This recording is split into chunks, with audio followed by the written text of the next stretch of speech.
Please pledge allegiance. Pledge allegiance to the flag of the United States of America, to the republic which stands one nation under God. All right, we are going to start off tonight's meeting with some information from the Valley Bread Center. We have Jay and Lance here to show us some information on the proposed addition we're working on. Thank you for having us here today. Thank you for having us here today. Glad to be back. Good to see some familiar faces that were here last time, so thank you for coming back again. We're here to give a little bit of an update on, we finished the report to look at the analysis of the building, so we want to give you a little update on how that's come out, our findings from that, the needs and the assessment of what we've done there. We also want to dive into the solution. We got some great feedback on the initial stuff we gave last time, and we want to dive into what we've come up with, and then we want to talk about ballpark costs and where we're at right now. So thank you so much for being here today. Once again, I'm Jay Doherty from La Valley Brensinger. I'm the project manager for the project, and with me is Lance Whitehead. Great, thank you.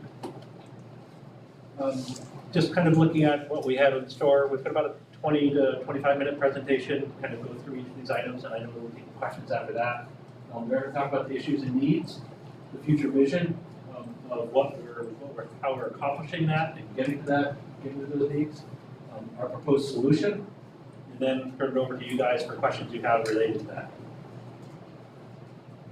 First thing, we have spent a lot of time on site. We've done a lot of investigations. We had a full team of architects and engineers come through the building. We learned a lot from current facility staff, current end users, and really identified what are some of the deferred maintenance items, and what are some of the systems that are coming to end of life. Looking at your site, we did a full site assessment and understood where are the wetland areas, what is developable areas, and what are some of your needs. I don't think it'll shock any of you to know that there are some spaces like the parking lot that need to be addressed, and some drainage improvements that need to be made. But we didn't do a full thorough review of that. We did rank each of your systems within the building in terms of where rated them essentially on a scale of 1 to 100 as to what condition are they in. 0 being they don't function, and 100 being they're brand new and good to go. You can see a myriad of systems there. Some of your bigger items are things like your fire alarm system. Fire alarm system is not functioning right now. It's got a 10% because it is limping by. It will detect, some fires, but it is not code compliant by any means, and it's something that needs to be addressed very soon. And you see other items like pavement, which you're most of the way through the lifespan of your pavement. It's time to review some of the pavement. Each of the systems kind of has a full report. If you really love to read, there are full engineering reports available, system by system, that describe what the state is of them and what the proposed solution is for each system. Looking at the building, one of the things we did also look at is what condition the envelope itself is.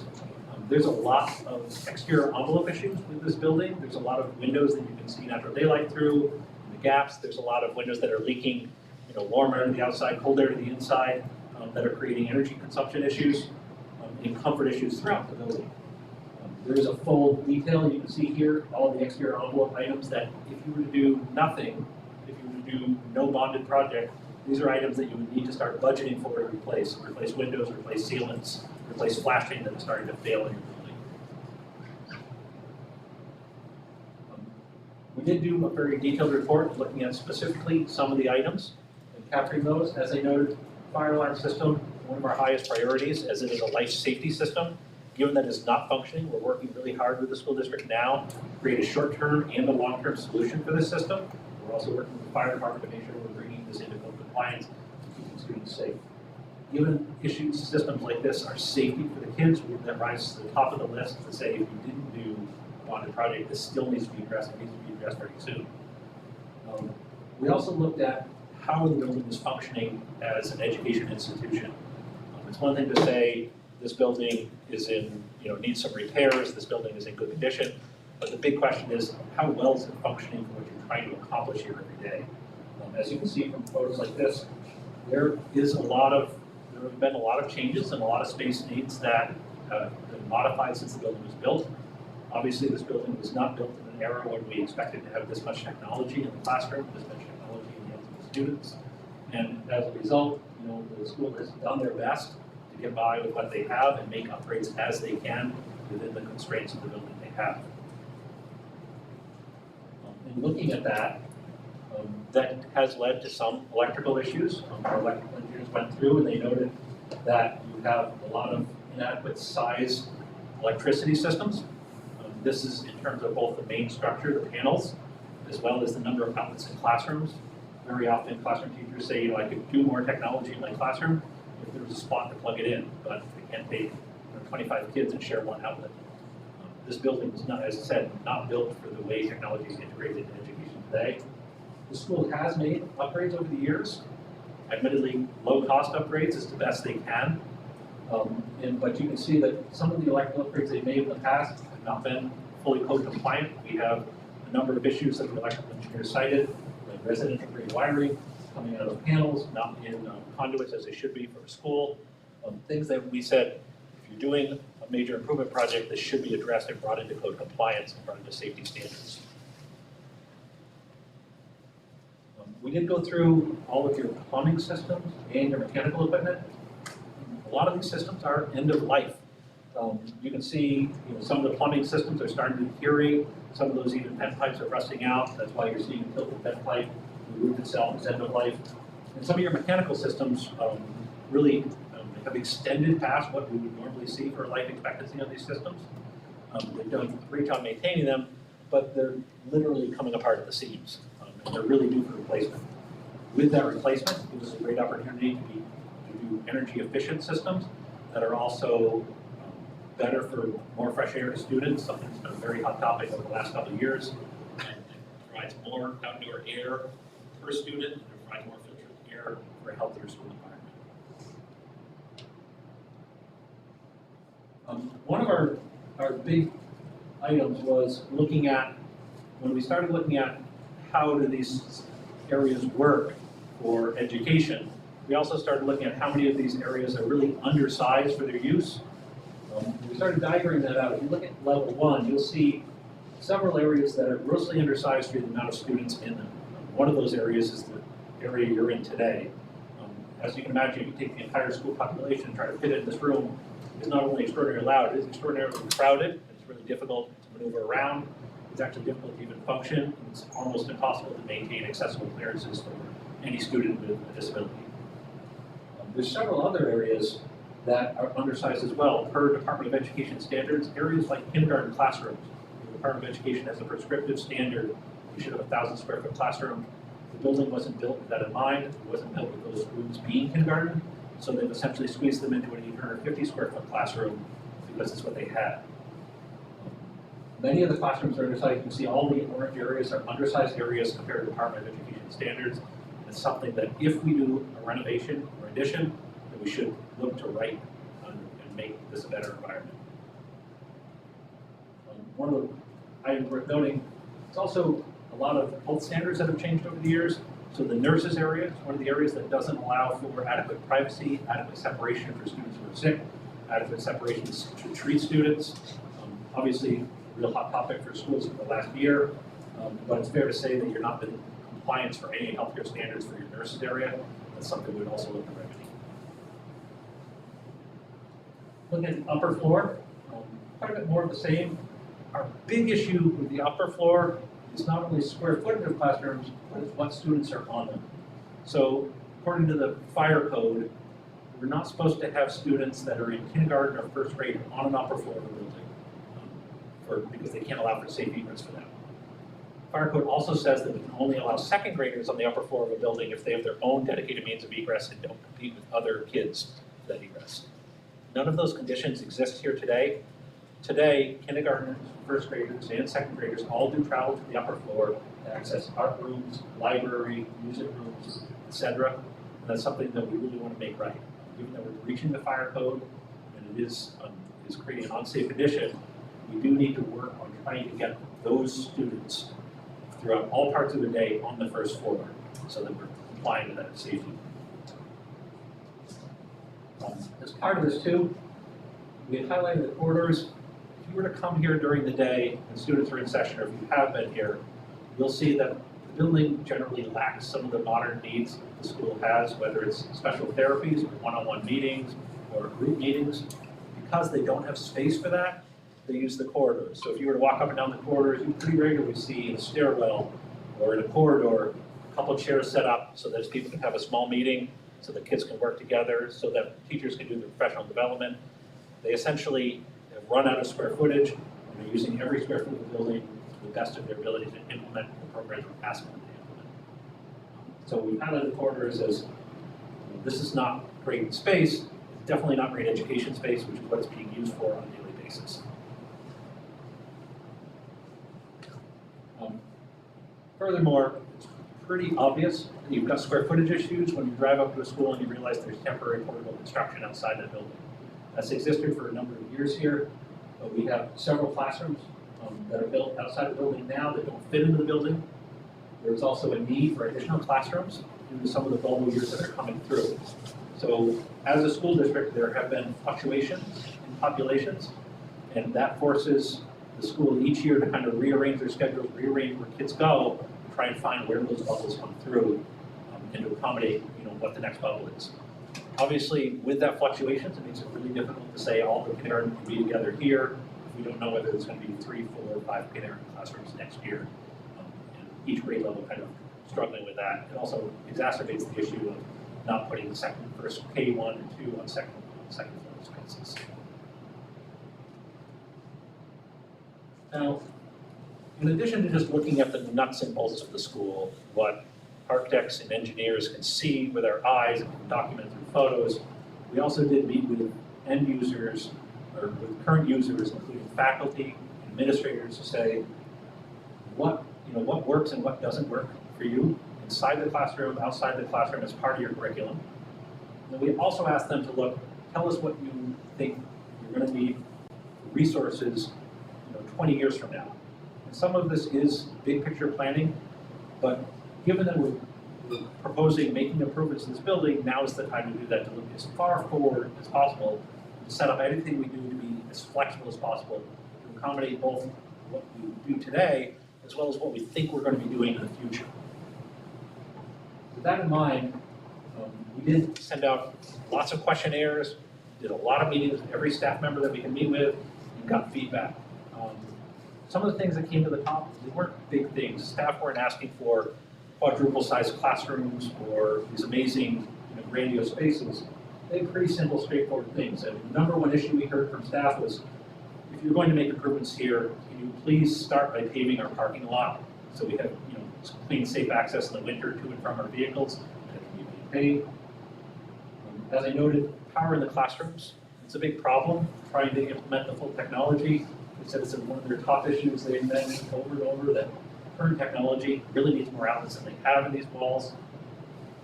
Restrooms, there is a serious lack of restrooms in the building, both for staff and for student. For younger students, traveling to a restroom on the other side of the building can take significant parts of their day away. For staff, they have literally minutes to be able to duck in and out of a restroom. If the restroom's not available, they're waiting for the next period. It's something that's a pretty easy fix and not a real big ask. Over and over again, all the staff, whether they work in the space or whether they do duties here, said the cafeteria should be corrected. It's just undersized for the student body for the amount of lunches we're serving. And then something that is actually both positive and negative is you have extraordinary outdoor classroom spaces now, and educators that are willing to use them, students that love to use them, and it's a really affordable thing. They said if you're going to make improvements, that's something that we do well now at. We would like to expand that offering so we can continue to make great outside learning areas and bring some of those closer to the building. What we heard from them was that we love using them. The older kids, they can get out, go to some of the ones that are more remote, get their learning and come back. Some of the kindergarten teachers told us that inevitably if I take 20 kindergarten kids and I get them all dressed to go outside, and we track all the way out to an outdoor classroom, the first thing someone does when they get there is say, I need to use the bathroom, and then they turn around and head back. They said if you could just locate a few of them closer to us for the younger age levels, we can get a lot better use out of them and really remove some of that angst during the day. And then across the board, at really every age level, a lot of the staff said, we could really do a great job with more education and more student-driven learning if you gave us some shared common areas, areas outside the classroom that we can encourage students to use in small groups. And I'm going to talk a little bit about that in a moment, about what those spaces they're asking for to look like. So common areas, when they said, give me some common areas, what they meant by that term was spaces like this. This is a school that was built in the last 5 years. It's got a very large common area. It's made for several classes to share. It's made for, you can see these students are really at that middle school level. The way teachers use this space is, as we're asking students to be independent learners, to be self-motivated learners, to work with others, to be cooperative and collaborative, we've got to give them spaces that aren't inside the classroom to be able to work independently, to work with other people. As we ask teachers and specialists to meet with students one-on-one or one-on-5, we need to give them spaces to meet that aren't also inside the classroom while a lesson's going on. So these common areas serve a myriad of educational aspects for the students during the day. Now this common area in the picture is actually bigger than what any of the common areas we're proposing are. It's just an example of what other schools are doing around the country. We did look, several of the educators looked at other schools like this one. This is the end of Kentucky, and they had said, you know what, if we had to share the some common space with several grades, or if we had to share with a few teachers, we're still happy to do that. This one is a large common area that this school said, you know what, we're going to have one common area, we're going to put them all together, and we're all going to share it, we're all going to use it for different ways, and we're going to do that with furnishings to keep it really flexible. We did look at ways to do this.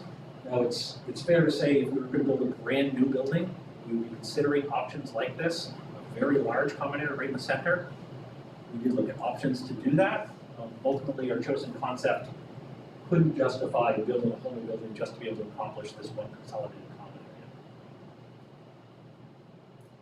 Some of the common areas can be very modest and still function very well for what the educators told us they would like to use them for. This is what we did in another district. This is actually over in Rochester. It's simply one classroom taken out of a corridor to allow what we call kind of a missing tooth design. It's very affordable to take a single wall down and say, okay, these 4 classrooms that are closest to it now have a common area.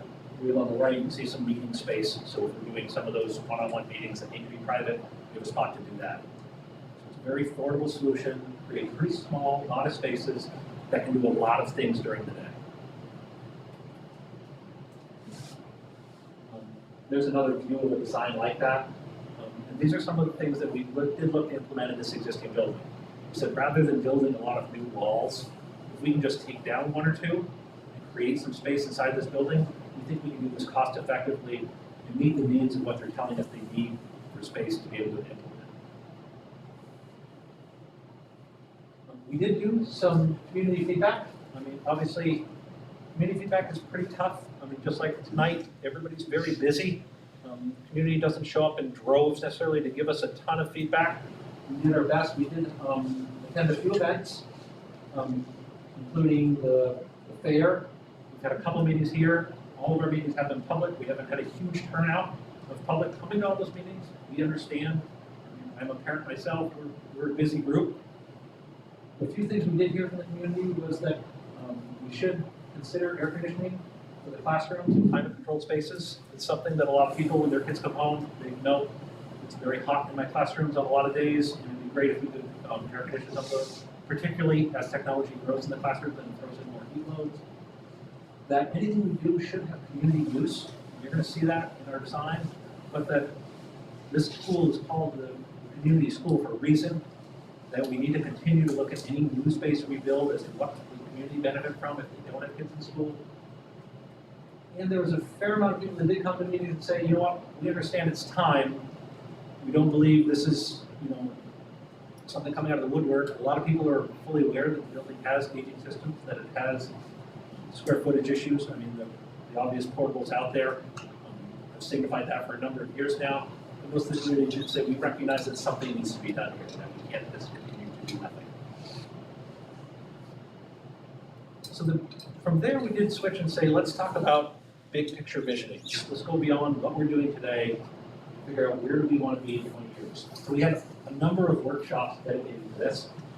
And we distilled it down to 13 significant things about our school. So the first thing we asked is, what is great about the Deerfield Community School? What do we need to know is extraordinary now, that makes us unique, that we wouldn't want any project to hurt, but the project would help? A lot of the people we met with noted that it is great to have this size school, a Canadian environment, that as a district we do a great job with technology, with the issue of the outlets and the cords that you can see here tonight, that the district does support getting technology in the hands of the students and in the hands of the teachers when they can use it. There are wonderful things about being in this community, including that rural isolated site that gives you a natural connection to the environment. Those outdoor classrooms really help that. And students do have a really good understanding of how their space fits in with the environment, how they do. They do believe they do a great job. They're a really forward-thinking group. The curriculum tends to be very agile. They're very early adopters for new curriculum, for new teaching methodologies. We have a great staff here that are forward-thinking and child-focused. They do a great job trying to be very inclusive, so no matter what student comes to them with abilities or disabilities, they're inclusive throughout their day. A lot of the staff noted they do feel supported from families and kids in their day-to-day life, including administration. And the staff noted they are committed to always improving. There is, for those of you not aware, there's professional development Wednesdays. They do this every week, so they're always looking towards what can we do to improve ourselves week to week, year to year. Most of the students did feel they have academic freedom, which means teachers felt they have academic freedom. That means they can implement new teaching philosophies and technologies at any time with support. Intervention, for those of you who aren't familiar with that term, students that need additional care that need some intervention to get them to where they are, where they should be in their learning, is fully integrated. So they have a full intervention team by grade level that integrates into the classrooms. That is some of the specialists that do need space to work. The school does feel they have a full pool of resources, they're well staffed, and they do feel community-based. That the community has always been supportive, generous, the school board is supported, educators have felt throughout, and the school district as a whole has been very proactive in writing grants to be able to accomplish some of the things. Things like your outdoor classrooms, with now that have not been taxpayer funded. So we then pivoted to what do you want? So if this is what's significant, what are some of your desired outcomes that we need to be aware of as we start moving forward? First thing to note is there are a lot of definitions for success, whether students are going to stay in this community or move outside this community, whether they're going to go to college or be career-minded. They wanted to make sure that every student felt that they had a learning that set them up for that. They want the students to be confident and goal-minded. To do that, we need to have some personalized learning integrated. We do want students to feel connected to their community. I think they do a great job of that now. It's something that they're always striving to say, bring the community into our building, promote our students out to the community, make sure they feel like the learning they're doing is relevant. They want to continue to make sure that students can meet the high expectations of going to the large high school when they leave here. So they want to continue to coordinate that with the high schools. But at the same time, keep the pride that they're coming from Deerfield as a wonderful major community. They do want students in the future to feel like they have access to state-of-the-art facilities, state-of-the-art learning throughout, whether it's technology or classroom space. Ultimately, they want to create employable citizens. In order to do that, they believe they need to be critical thinkers and problem solvers that can collaborate with others. I think most careers today expect some degree of collaboration and cooperation with others to accomplish your job in an efficient way. So there are obstacles, when we ask them, what are your obstacles to be able to do that today? If these are what you'd like to do, what's in your way? First one is that they do have limited access. They've recognized, most of the educators we have with said, we're not a city school. We don't have a huge budget, a huge tax base that we can ask for massive amounts of resources to do anything we want. Right now, the middle school specifically said one of our big obstacles is that we don't currently have family consumer sciences that used to be called home ec. We don't have an area to learn about cooking, to learn about home skills, study personal finance, etc. We don't have a technical education curriculum. We don't really have any hands-on learning, which is very atypical for a New Hampshire middle school. So not just wood shop, but robotics, hands-on learning, anything you could build, make in a makerspace type space, they don't have that today. All the staff across the board kind of said we wouldn't consider our school good, but we wouldn't consider it state-of-the-art facilities in their equipment. We wouldn't consider state-of-the-art either. They do feel the need for adequately sized spaces as they talked about. Personalized learning becomes difficult if you don't have a spot to take a student outside the classroom. It's a little less personalized if you're doing it right in front of the other 24 kids in the class. And they do lack collaborative learning areas for students. They lack some of the smaller spaces like professional development space, as I mentioned. They noted that it is work for them to work with the students to make sure they know that there's a bigger world out there and that they have a diverse thinking and culture. So although they love the fact that they're from a small town in New Hampshire, they also want to make sure that kids know that there's a bigger world out there and that what you see here may not be the world problems that you see in other areas. And one of the things that occurred to us a lot was the middle school identity. So the middle school does have some of its own areas, but without those specialty spaces like learning, computer science, and tech ed, without kind of being any kind of self-contained within the building, there was a fair amount of sentiment that there really isn't a graduation from elementary school to middle school. We all kind of go to an elementary school, and the middle school kids are kind of treated as the oldest elementary kids, which would be ideal. They said, we should have almost a threshold that you step through and say, I've made it to middle school and expectations are different. At the same time, they said they want to make sure there's no disconnect if we were move in that direction, that the middle school should have its own identity, but should always identify as part of the whole here. So there should be a lot of coordination between that 4th and 5th grade before there was 6th, 7th grade. And then their ability to develop multiple mindsets among the hospitals, they continue to work really hard at that. Again, that's just to be from New Hampshire. We're just trying to make sure that they do that. They can do that, do a great job of that through distance learning and technology to make sure that they're understanding what's going on in the world today. So to accomplish that, we asked them what learning models do we need to create within the building to overcome those obstacles and to meet your goals. First was obviously build us a family consumer science space. Middle school right now does have a wellness program, and they do integrate foods to some degree, but at this point they're telling them about foods, telling them about cooking techniques versus actually demonstrating and letting them do it. Most students do learn by doing, and the right space to be able to accomplish that. Build us a technology education area, an industrial arts area, a maker space, could be with lots of flexibility in robotics, from everything from wood to art to 3D printing, kind of all the things where a student can build something with their own hands and learn from that experience. That goes into project-based learning. That's a term that you hear a lot today. Students trying to apply everything they learned in their classroom environment to create something. The issue to do that is you need space to store those projects. But when we move towards project-based learning, we can't ask a student to build us something significant, but make sure it only takes 45 minutes and you take it home with you enough. We've got to create space to store materials and to store projects that students are working on for a longer period of time. Technology education, if you've been up to the library, you've probably seen the duct that is the technology education area. It is about 400 square feet. It's about a third of the size of what we'd like to see for a technology area. They said, please get us some technology-rich spaces that are adequately sized to teach technology. And then collaborative common areas was a recurring theme.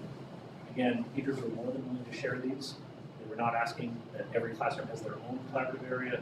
They said just throughout the school, give us some whole school areas we can meet, some grade level areas we can meet, small group areas, and individual one-on-one meeting areas so that we can get all of those meetings accomplished. So when we talked about the project-based learning areas, I know a lot of you are thinking, well, woodshop. Woodshop is a component to that, but today's project-based learning areas are really preparing students for how they're going to build things in the future. So these students are still a decade away from being, in industry, potentially 2 decades away, depending on how far they go in their schooling. But project-based learning areas are really looking to integrate very high-tech areas that aren't overly expensive to build. So So you're not seeing a lot of dust collection here, you're not seeing a lot of heavy machinery. We're seeing smaller robotics projects, electronic setups, and lots of tools for students to be able to build things out of different materials. We are seeing some wood areas, so you can see things like this, lots of outlets, lots of project space, lots of storage space, lots of material space. So knowing all of that, we felt we're in a great shape to start proposing solutions. That's what we're going to talk to you about now is the proposed solution of what we think will solve this problem. So just looking at the conceptual site plan, orienting you, the main building you can see is the square there in the center. To accomplish the added space we need, we're looking at building an addition on the right-hand side, kind of in the areas where the portables are, and reaching towards the current parking lot. We are looking to pave that parking lot and upgrade paving throughout the site. There are some site improvements, including a drive that goes around the building that allows for fire department access all the way around on all sides. We are making improvements to the drop-off sequence, so that's expanded so that buses could come around and parents could come around in a separate loop. So it's a little smoother drop-off sequence and safer. We're doing things like leach field expansion, paving, and water pump house and storage, and upgrading existing wells.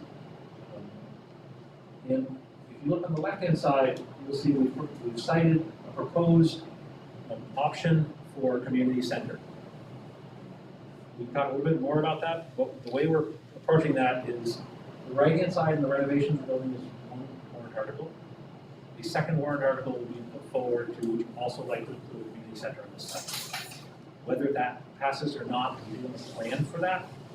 We do have a site laid out to be able to accommodate that. In looking at the first floor, you see the main box of the building.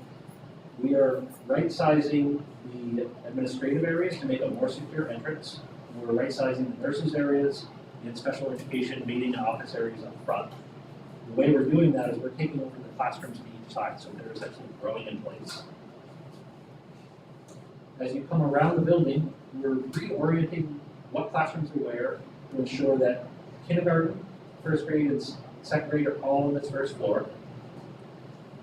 The kindergarten classrooms are all being built out new, so there are 1,000 square feet each, along with the preschool classrooms being co-located with those. So those are here up to the side of the first floor. In the new addition, we've located all of these specials that are accessed by kindergarten, first, and second grade. That includes art, music, and the media center, all to the first floor so that we can give them safe access on the main floor. We've also located a presentation area. That was one of the things that came forward from a lot of educators is that the current presentation area is the gym. The gym is so highly booked between physical education and extracurricular sports that presentations in there really don't work well. They're essentially conflicting. So we created a modest presentation area right there at that knuckle that can be used for a multi-purpose thing. So that presentation area is a kind of a group gathering area. It's about twice the size of the room you're in now, or 1.5 size of the room you're in now. It is a taller space, so it can be used for theater type learning and larger presentations, lectures, that kind of space. It's also got adequate space so it can be used for a number of things like dance and other things. And it's well sized for community meetings. We are proposing it to be technology rich, so those meetings could be streamed, they would have lighting in them. Again, trying to make a truly good multi-purpose space that the school can use during the day and the community can use in the after hours. In the main building, we're proposing an addition to the cafeteria right up the back here as the simple cost-effective solution. And we're proposing a full renovation of the existing building. Now, early on, you heard me talk about mechanical systems, plumbing systems, and things that need to be replaced. Our goal is that this entire building is essentially like new conditions. That's new roofing, new flooring, new mechanical systems, new electrical systems throughout. So full upgrades to that. On the left-hand side, you can see our optional rec center. The rec center right now, we're proposing a multi-purpose gymnasium there. It does have seating, it has restrooms, and it has its own dedicated entrance. Looking at the upper floors, on the right-hand side in the addition, we've got the full middle school. So that's 6th, 7th, and 8th grade over here, wrapping the corner, along with industrial arts and family and consumer sciences, and all of the necessary support spaces that go with that. So you'll see throughout this plan scattered several small group areas for interventionists, for specialists, for small group work. In the yellow areas, you'll see some of those little breakout common areas. Again, very modest spaces, kind of that missing tooth design throughout the existing school, where we're simply taking down a portion of the wall and allowing for each grade level to kind of have its own little common area that they can do small group work. Just in terms of the diagram, those are those common areas you see by grade level. There's the rec center on the left-hand side, the presentation gathering area, especially rooms in the classroom. And overall, we're looking at about a full renovation of the 71,000 square feet that's here, and an addition of about 44,000 square feet. So what that might look like in 3 dimensions. So this is a conceptual rendering. There are still a lot of decisions that will be made post-bond vote. What we wanted to do was build out enough into the concept that we could accurately price this. So what we're proposing is very straightforward construction. It is high energy efficient exterior walls. It's a steel construction or a steel building. It does have exterior masonry, so brick veneers, mixed with a few other materials just kind of break those facades up. The existing building, we are replacing exterior windows, we're replacing the roof. You can see that we really worked hard to say that any space that we build like that, that central meeting space, we have direct community access to it, so both during the day and after hours it could be used depending on schedule. You still have your main entrance. We are replacing exterior doors for energy efficiency. And you see the left-hand side of the entrance, that community center should that come to fruition. We're proposing on the roof side, you can see there's some solar panels there. We're proposing a power purchase agreement. The zero cost to the taxpayers to be able to implement solar. Benefits to that would be that another company would provide us with solar, and we would be purchasing power off that at a reduced rate compared to our current utility bill. So that would lower our utility bill, but we actually won't be investing in the solar as much as another company would be. Several districts in New Hampshire have done this agreement, and it allows you to be more sustainable without having cost impacts to your taxpayers.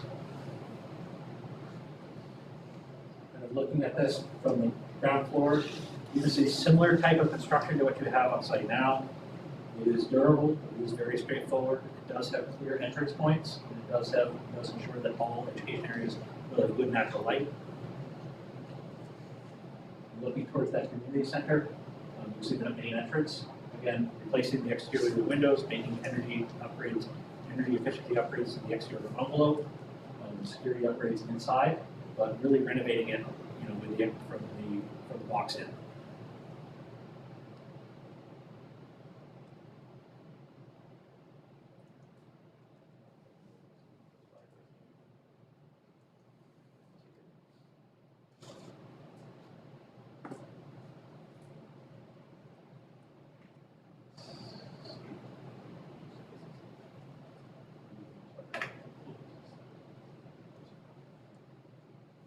So this is that community entrance to that community space. Again, we've got an opportunity there to kind of create something that several groups in town could use. So the big question, which I'm sure many of you have thought throughout this presentation, is, so that's what you're proposing, what are the costs? So we've partnered with Bonnet Page and Stone as a construction manager in New Hampshire. They've got, they became well qualified. They responded to an RFP, an RFQ, and partnered with us to provide us current construction dollars on what this project would cost. We've also then looked at the construction marketplace and carried in contingencies as well as escalation. It's fair to say that the construction marketplace is fluctuating highly now. If you've been to Home Depot lately, or if you've tried to buy drywall, you'll notice that things are kind of going haywire. So what we wanted to do was put together a ballpark cost at this point, a budget for this project that is realistic, and that does reflect kind of what we think the worst case scenario would be if the construction market continues to fall. For those of you who are unaware, the construction market historically in New Hampshire has risen about 5 to 6% a year steadily. This coming year, we're looking at up to a 10% increase. if this project were to be passed this March, it would be likely to bid out about a year from now, the following January. That would give us time to do the full engineering documents and competitively bid all scopes of the project. For the new construction, we're looking at about a $21 to $22 million addition. For the renovations, this is including all of the mechanical systems, the deferred maintenance. We're looking at about $50 million in renovations there. The big item is contingencies. Carrying that extra 10% and carrying the typical contingencies that go into any project. We're looking at about $6.5 million in contingency. One thing to note on that, if the contingencies, if the market doesn't continue to rise, or if it stabilizes lower, then that money is money not spent, that's money to return to the taxpayers. We do want to go in to the vote, being very clear about what the worst, highest cost could be, and that's the number that we really want to go to taxpayers with. There are other soft costs of the project. That includes engineering fees, permits, legal fees, furnishings, and equipment and technology. We add those up to about $3 million, and you're starting to understand kind of the order of magnitude cost that we have for this building. These numbers are exclusive of the community center. We're still working on the price. If we were to add the community center on the left-hand side, what the cost of that building would be. These numbers do include the full site work. They do include prepping that site for the community center. The community center can happen in the first year. So with that, I'm sure you've listened to enough of my voice. I'll turn it over to questions. I don't mind, just going up to the.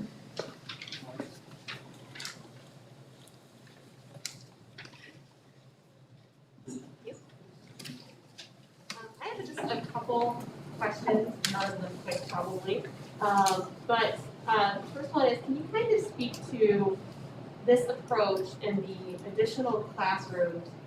How much of an increase in student population will this approach bear?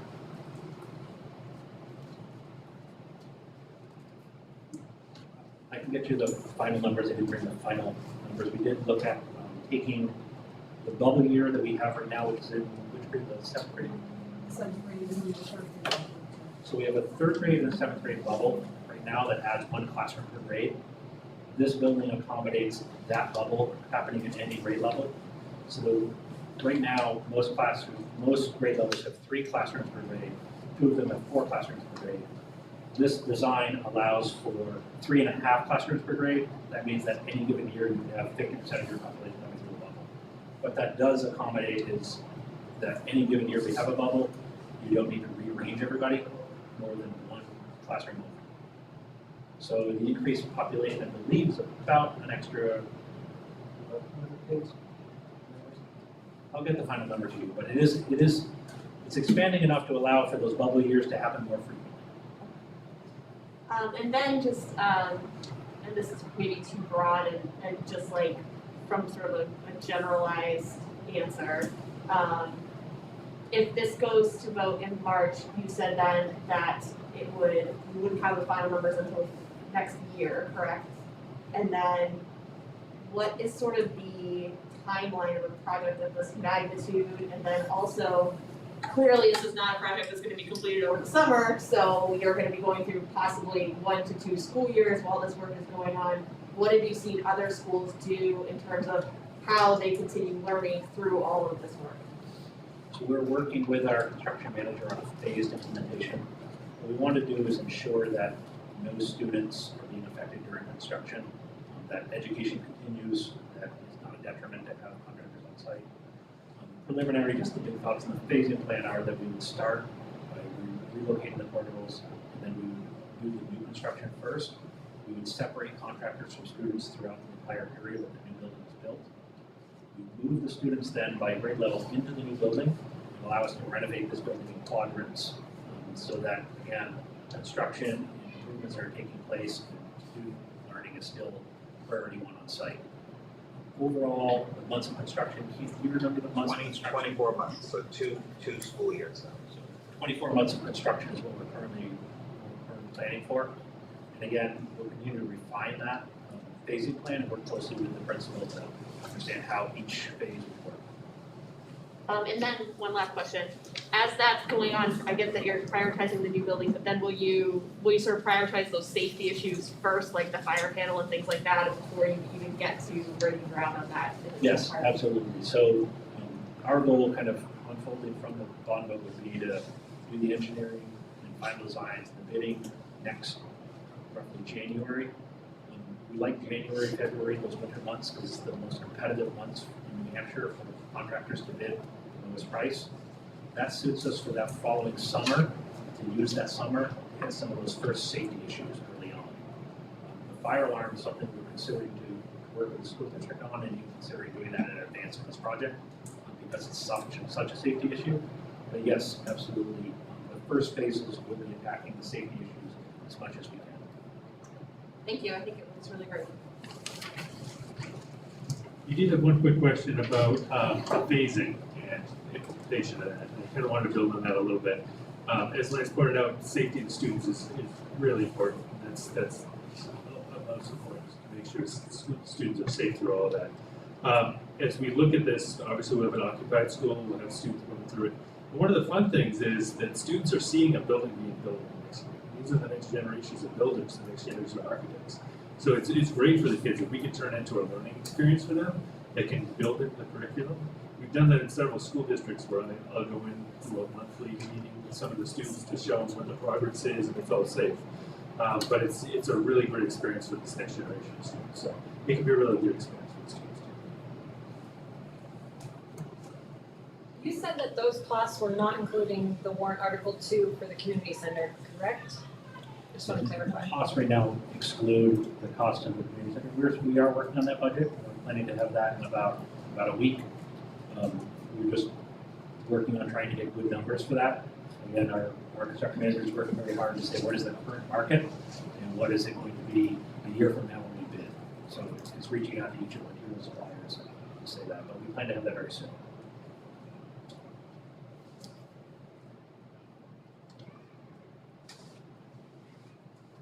Becky?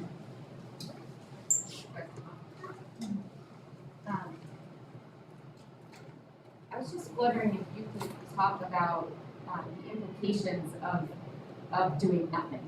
Like, clearly, we didn't act soon enough, and the fire system failed, and we saw from the percentages early on that some systems are failing or operating at far less of a percentage that they should be than others. Do you have a sense of, like, if the community says no, what are the implications of that? It's funny you should ask that. We've been meeting very regularly with the building committee and assess all of these items. It's one of the things we met earlier today. We said we've got to outline the cost of doing nothing. Now that we got the numbers back from the trades, we can start to put together. If you don't do this project, there are things that need to be done just to keep the school operational. Things like the roof is going to need to be replaced. The mechanical systems, again, they're going to need to be replaced. The fire alarm needs to be replaced sooner rather than later just to keep your certificate of occupancy. We will be assembling the cost for that. It's fair to say it's significant. The $15 million in renovations we're proposing, if you look at our plan, we're not moving a ton of walls. We're not gutting everything out. We are replacing flooring finishes, ceiling finishes. If you look up, you can see why these ceilings have gone beyond their life expectancy, starting to bow. But much of that $50 million is in cost of the systems. I don't want to say they're poorly maintained, they're well maintained, they're beyond what life expectancy of those systems are. They're just at the end of life. So we'll look forward to future meetings to be able to outline that, the cost of doing nothing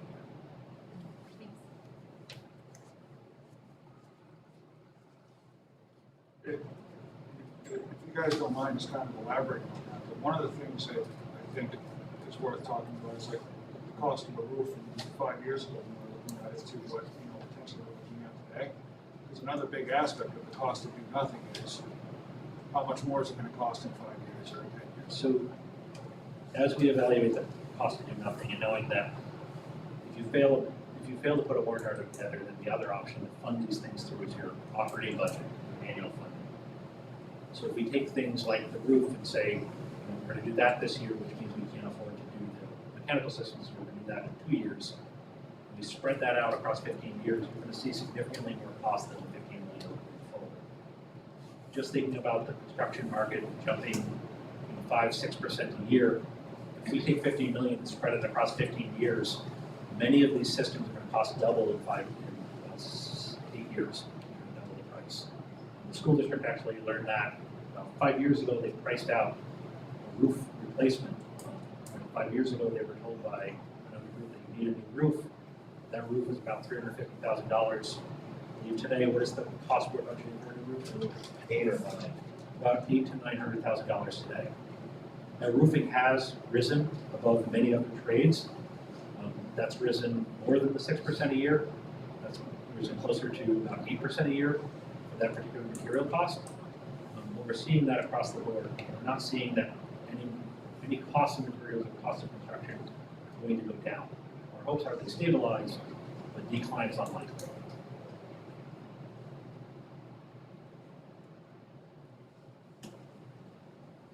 One last question, probably more for the administration, but he said that this new design could potentially cover about an additional 200 students. How many students additionally per year? I know we talk about bubble years, but I've been coming to these meetings long enough to hear it seems like every year is a bubble year is my point, and it seems like at this point we're at a trend, less of a bubble and more of a trend.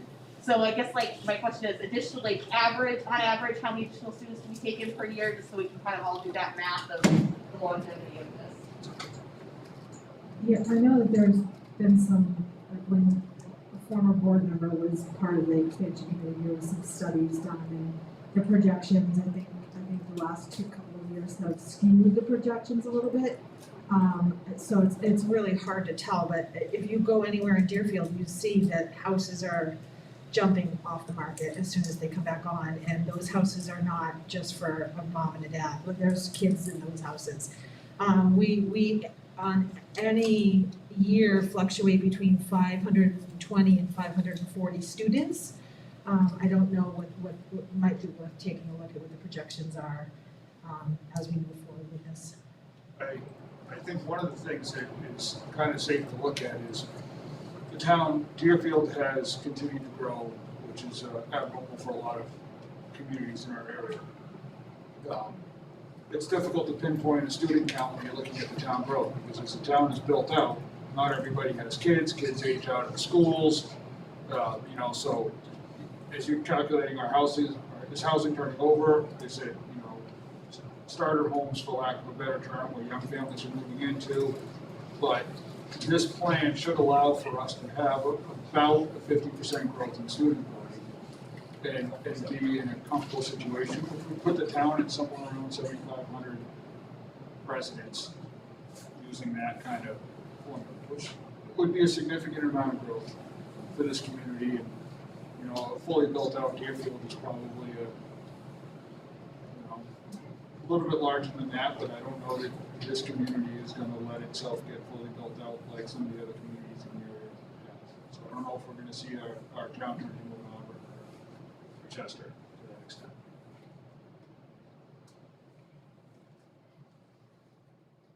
We have additional feedback, questions for the design and architectural team